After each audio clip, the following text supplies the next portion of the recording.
भाई साहब copy paste करने में आदिपुरुष वालों को 600 करोड़ लग गए। और इतना ही नहीं, कुछ सीन तो इन्होंने शायद शूट भी नहीं किए, सीधा एडिट करके मूवी के अंदर सेट कर दिए। इन्होंने कोई नहीं छोड़ा, Marvel, DC, game of thrones सबसे कॉपी किया, बिल्कुल छाप दिया। जिसमें से अगर मैं तुम्हें बताऊं तो एक सीन जब आता है जब मूवी के अंदर फाइनल बैटल चल रहा होता है, जिसमें सारे कैरेक्टर्स असेंबल हो रहे होते हैं, वो तो भाई एकदम कॉपी किया हुआ है एक एपिक सीन से, जो कि है मार्वल की द एवेंजर्स। नेक्स्ट सीन वो है जहाँ पे वो रावण मूवी की स्टार्टिंग में ही तपस्या करके ब्रह्मा जी को बुलाता है। उस सीन में रावण का जो लुक है उसे मैं कॉपी तो नहीं कहूंगा, लेकिन हाँ पूरा का पूरा फुल्ली इंस्पायर्ड है गेम ऑफ थ्रोन्स के किट हैरिंगटन से। जिस रावण के बारे में लोग सदियों से सुनते हुए आ रहे हैं, उस रावण को दशहरा पे फूकते हुए आ रहे हैं। आदिपुरुष वालों को फिर भी रावण का लुक इंडिया के अंदर से समझ ही नहीं आया, उन्हें गेम ऑफ थ्रोन्स तक जाना पड़ा। मतलब यार हद है। नेक्स्ट सीन वो है जब श्री राम लंका जाने के लिए समुद्र देव से रास्ता मांग रहे होते हैं, पर वो रास्ता नहीं देते। पर जब श्री राम अपना धनुष बाहर निकाल लेते हैं तो समुद्र देव प्रकट होते हैं। तो जो समुद्र देव का अपीयरेंस होने वाला जो सीन है ना, वो पूरा का पूरा कॉपी है नार्निया 2 से। इससे पहले तुम्हें याद है मूवी की शुरुआत में एक सीन आता है जहाँ पर श्री राम पानी के अंदर ध्यान साधना कर रहे होते हैं। तो जब आदिपुरुष का टीजर आया था तो उसी टाइम से लोग इस सीन को कॉपी बताने लगे थे क्रिस हेम्सवर्थ की मूवी एक्सट्रैक्शन से। वैसे यहाँ देखने में तो काफी ज्यादा सिमिलर लग रहा है इस सीन से, बट मुझे पर्सनली ये वाला सीन सैरा नरसिम्हा रेड्डी मूवी के इस सीन से कॉपी लग रहा है। वैसे कुछ लोगों का कहना ये भी था कि ये सीन एक्वामैन से कॉपी किया है। उसी के जस्ट बाद उस सीन में हवा में उड़ने वाले कुछ राक्षस आते हैं, जिन्हें लोग 2004 में आई हैरी पॉटर के इस सीन से कॉपी बता रहे हैं। मगर जब तुम इस सीन में गौर दोगे तो ये सीन 2022 में आई मार्वल की movie doctor strange multiverse of madness से कॉपी लग रहा है, जिसमें जब डॉक्टर स्ट्रेंज अपने मरा हुआ वेरिएंट जिंदा करता है तो उसमें कुछ ऐसे ही उड़ने वाले घोस्ट आ जाते हैं, जो कि बिल्कुल सेम होते हैं आदिपुरुष के उन राक्षसों से। नेक्स्ट सीन जब है जब लक्ष्मण जी अपना तीर मारते हैं इंद्रजीत द फ्लैश में, तो वो वाला सीन बिल्कुल उठाया हुआ है मार्वल की एज ऑफ अल्ट्रॉन से, जहाँ हॉकाय वर्सेस क्विकसिल्वर हो रहा होता है। इसके अलावा वो मूवी का सबसे कंट्रोवर्शियल डायलॉग वो भी कॉपीड है एक इस्कॉन के गुरु से, जिनका नाम है अमोघ लीला प्रभु। लेकिन अच्छा होता कॉपी किया होता, इन्होंने तो कॉपी किया, मॉडिफाई कर दिया। उन्होंने सिर्फ बोला था कपड़ा किसका रावण का, घी किसका रावण का, आग किसकी रावण की, जली किसकी रावण की। देखो सुनो, अच्छा घी किसका रावण का, कपड़ा किसका रावण का, आग किसकी रावण की, जली किसकी रावण की।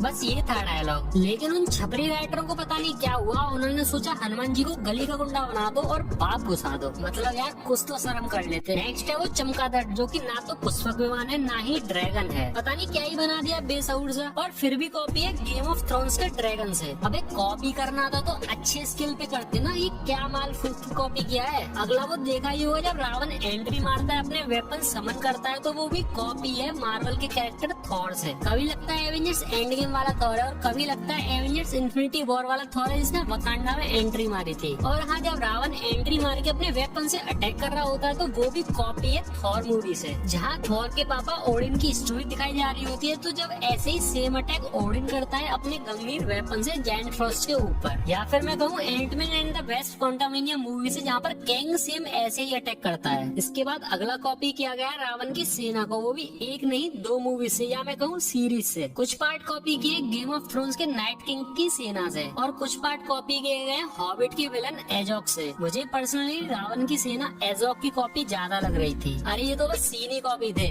मैं तुम्हें ऑनलाइन मोड से पढ़े हुए इन वीएफएक्स आर्टिस्ट का स्कैम दिखाता हूँ। देखो इस फ्रेम में गौर देना है ना, पहले इस कैरेक्टर को देखो और अब इस दूसरे कैरेक्टर को देखो। अब इस पहले वाले कैरेक्टर का क्लोन तुम्हें इसके और पास दिख जाएगा, और दूसरे वाले कैरेक्टर के क्लोन भी तुम्हें इसके और पास दिख जाएंगे। देख लो भाई, इस काम को करने में 600 करोड़ फूके हैं। कंट्रोल सी दबा के कंट्रोल वी दबाने में 600 करोड़ लग जाते हैं। भाई यार बहुत महंगी पढ़ाई हो गई आजकल की। इसके अलावा प्रवास ने खुद को ही कॉपी कर मारा। स्टार्टिंग में ही जब प्रवास उस पानी से निकलकर उन राक्षसों पे तीर चलाता है तो वो बिल्कुल कॉपी था बाहुबली के इस सीन से। हाँ याद आया, एक और सीन है जहाँ पर प्रवास पेड़ के ऊपर कूद के जा रहा होता है, वो भी बिल्कुल कॉपी है बाहुबली के इस सीन से। मुझे तो लग रहा है इन्हें शूटिंग भी नहीं की है, इधर उधर से सीन उठाए और एडिट कर दिए बस। यार ऐसे थोड़ी ना होता है, क्योंकि एक और सीन है जहाँ पर प्रभास पेड़ के ऊपर चढ़ रहा होता है आदि पुरुष मूवी के अंदर, वो भी बिल्कुल सेम था बाहुबली के इस सीन से। मूवी में हर चीज तो कॉपी थी ही थी, पोस्टर भी कॉपी कर लिया भाई। आदि पुरुष वाला भी पोस्टर कॉपी किया हुआ है वानर सेना नाम के स्टूडियो से। उस पोस्टर में पोज से लेके धनुष तक सब कॉपी किया हुआ था। अगला सीन में कॉपी नहीं कहूंगा, पर आदि पुरुष की टीम ने कोई कसर भी नहीं छोड़ी कॉपी करने में। जब हनुमान जी फ्लाई करके सीता माता के पास जा रहे होते हैं पानी के ऊपर से, तो पूरा का पूरा सुपरमैन के इस सीन से इंस्पायर्ड है या फिर कहूँ कॉपी है। इस सब के अलावा श्री राम का गेटअप भी उठाया हुआ है। जब तुम श्री राम के कंधे पर ये चीज लगी देखोगे तो ये चीज तुम्हें बिल्कुल कॉपी लगेगी स्पार्टस से। 600 करोड़ में ये क्रिएटिविटी दिखाई है कॉपी पेस्ट की। फिर जब वो रावण निकल के आता है फाइट के, तो वो तो बिल्कुल ऐसा लगता है कि बिल्कुल छाप के एडिट कर दिया हो मार्वल की मूवी थॉर रैग्नारोक से। जहाँ पर वो हेला आ रही होती है तो तुम्हें एसगार्ड और रावण की लंका बिल्कुल सेम दिखेगी। फिर वो सीन जहाँ पर बाली एंट्री लेता है, वो सीन कुछ कुछ इंस्पायर्ड है टेम्पल रन गेम से, और बाकी का बाकी पूरा कॉपी किया हुआ है जंगल बुक से। वही जंगल बुक जिसमें मोगली ने चड्डी पहन के फूल खिलाया था। और हाँ, वो बाली की एंट्री भी आयरन मैन 3 से उठाई हुई है। फिर वो मूवी की वानर सेना, वो तो 2 मूवीज से कॉपी की गई है। एक तो प्लेनेट ऑफ एप से, जिसमें वानरों का पूरा लुक कॉपी किया गया है, और एक सीन है जो कि पूरा का पूरा एज इट इज उठा के छाप दिया है लेजेंड ऑफ टार्जन से। हाँ, थोड़े से इफेक्ट चेंज किए गए जो कि कोई भी नॉर्मल एडिटर कर लेगा भाई अपने फोन से। नेक्स्ट वो था जब इंद्रजीत हनुमान जी की पूंछ में आग लगा के नीचे फेंक देता है, तो हनुमान जी गिरते गिरते अचानक से फ्लाइट ले जाते हैं, जो कि बिल्कुल उठाया हुआ सीन है एवेंजर्स के आयरन मैन का। जब आयरन मैन एवेंजर्स टावर से गिर रहा होता है तो वो भी बिल्कुल सेम ऐसे ही फ्लाइट लेता है। मूवी में वो था ना मेघनाथ मतलब इंद्रजीत, वो तो इन्होंने फ्लैश और क्विकसिल्वर दोनों ही बना रखा है। उसके एक्शंस क्विकसिल्वर से कॉपी किए गए हैं, तो उसका लुक फ्लैश से कॉपी किया गया है। इन्होंने सब कुछ कॉपी कर लिया, हर एक मूवी से, हर एक सीरीज से। बस एक चीज कॉपी नहीं करी, वो है रामायण की स्टोरी, जो कि बिल्कुल ही बदल के रख दी, बिल्कुल ही खत्म करके रख दी। अगर भाई तुम्हें कुछ कॉपी करना चाहिए थी तो वो थी रामायण। मैं सच बता रहा हूँ भाई, मैंने गौर दिया है हर एक लाइन, हर एक सीन पे। सारा का सारा बिल्कुल अपोजिट किया गया है, और फील होता है कि जान के किया गया है क्या। जैसे श्री राम हमेशा खुश रहे हैं, इन्होंने गुस्से में ही दिखाए थे। सीता माता इतनी सीधी थी, इतनी पवित्र थी कि जिन एक्ट्रेस ने उनका रोल किया था, उन्होंने आगे कोई भी ऐसी वैसी मूवीज नहीं की, और हमेशा के लिए एक संस्कारी औरत बन के रही। लेकिन ये कृति सेनन अगले दिन ही बिकनी में घूमेगी और ये सीता बनी है। और डायलॉग्स देखो रावण से कैसे बोलती है, ये कैसा प्रेम है रावण, मुझे कोई ऐसी चीज दो जो कुछ दिन चले। मतलब सीरियसली सीता माता की लाइन से सीरियसली भाई, मैंने कहा ना सब कुछ अपोजिट बनाया गया है। राम सेतु की स्टोरी बिल्कुल बदल के रख दी, पुष्पक विमान की स्टोरी अलग कर दी। सबसे बुरा वो माता सबरी वाला लगा, वो कितने दिल को छू जाने वाली स्टोरी थी, इन्होंने उसको भी बदल के रख दिया। भाई इतने चेंजेस तो जब ही किए जाते हैं जब आपका मकसद कुछ और ही हो। रिसर्च करके स्क्रिप्ट लिखने में काफी समय लगा है, फिर उसको रिकॉर्ड किया, उसका थंबनेल बनाया, फिर फाइनली मोबाइल पर वीडियो को एडिट करके फिनिश किया। तो लाइक करना मत भूलना, और कमेंट में जरूर बताना कि आदि पुरुष के मेकर्स ने ये सब जानबूझ के किए इतने चेंजेस, या फिर उनसे गलती हुई है। ऐसी थ्योरीज और हिडन डिटेल्स पर वीडियो देखने के लिए इस चैनल को सब्सक्राइब कर लेना। तब तक के लिए मिलते हैं अगली किसी वीडियो में। Tata bye bye.